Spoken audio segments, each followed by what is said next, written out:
अच्छा, next question हम लोग अपना स्टार्ट करते हैं, जो है what is HTML and JSP stand for.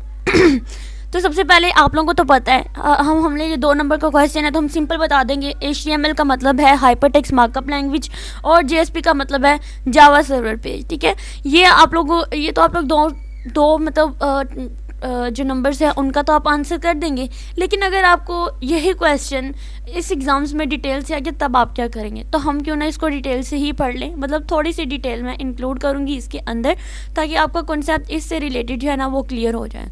तो क्वेश्चन नंबर 6 था हमारा हाइपरटेक्स्ट मार्कअप लैंग्वेज और Java server page. Hypertext markup language यानी HTML एक मार्कअप लैंग्वेज है। मार्कअप का लैंग्वेज का मतलब होता है कि ये एक हमें टैग्स और ऐसे एलिमेंट्स प्रोवाइड करते हैं जो हमारे वेब पेजेस का स्ट्रक्चर जो होते हैं ना उसको डिफाइन करते हैं।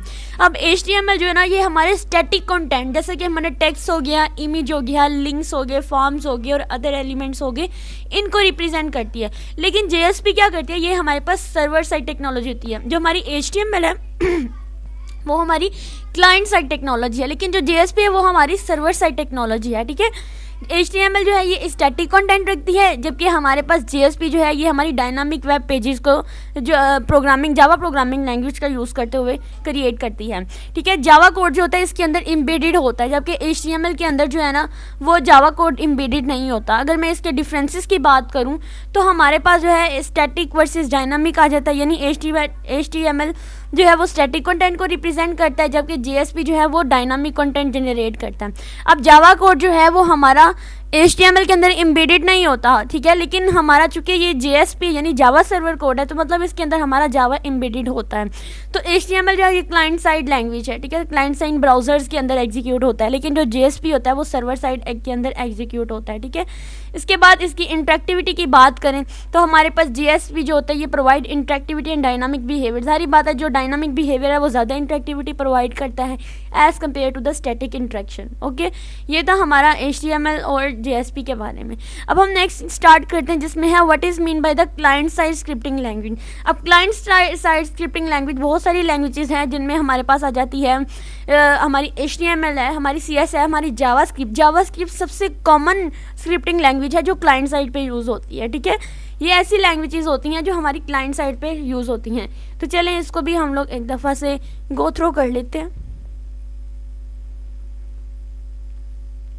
Client side scripting language are executed in web browser and run on the user devices, यानी वेब ब्राउजर पर एग्जीक्यूट होती हैं और यूजर के डिवाइसेस पर रन होती हैं।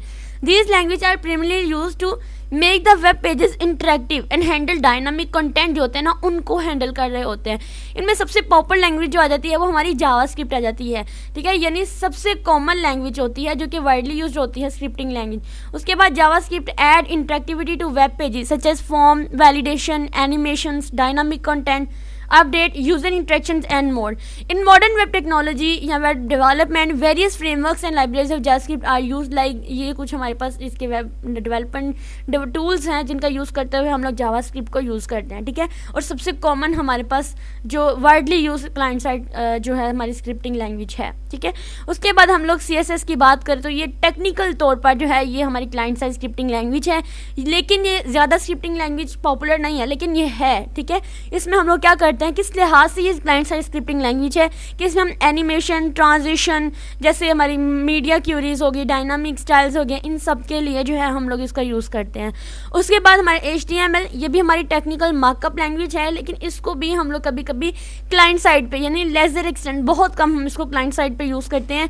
जैसे इसके अंदर भी मल्टीमीडिया, जैसे हमारी वीडियो एम्बेडिंग होगी, हमारी कैनवस ड्राइंग होगी, ठीक है, लोकल स्टोरेज होगी, ये जो न्यू HTML5 के अंदर जो नए नए अप्रोचेज आई हैं ना तो ये हमारी क्लाइंट साइड अप्रोचेस को के लिए जो है यूज़ होती हैं। ठीक है, उसके बाद हम नेक्स्ट क्वेश्चन की तरफ चलते हैं और नेक्स्ट क्वेश्चन हमारी आउटलाइन का बहुत ही बेसिक टॉपिक है विच इज़ द एजेक्स। ठीक है, एजेक्स इतना इंपॉर्टेंट टॉपिक है ना कि इसके बारे में क्वेश्चन आंखें बंद करके भी कहा जा सकता है कि पूछा जा सकता है, क्योंकि ये बहुत इंपॉर्टेंट है। ठीक है, उसके बाद जो कंपोनेंट ऑफ HTTP रिस्पॉन्स है ना, ये क्वेश्चन भी बहुत इंपॉर्टेंट है। अब इस जितने भी क्वेश्चन कराए हैं ये सभी इंपॉर्टेंट है, लेकिन इसमें AJAX as a long question भी पूछ सकते हैं, तो हम इसको लॉन्ग वाइज ही डिटेल से करेंगे। उसके बाद HTTP रिस्पॉन्सेज है तो ये भी हम लोग थोड़ा डिटेल से ही करेंगे, तो वो करेंगे हम लोग अपनी नेक्स्ट वीडियो के अंदर। ठीक है, इसके अंदर हमने 2 क्वेश्चन किए हैं और hope so you will be understand very well.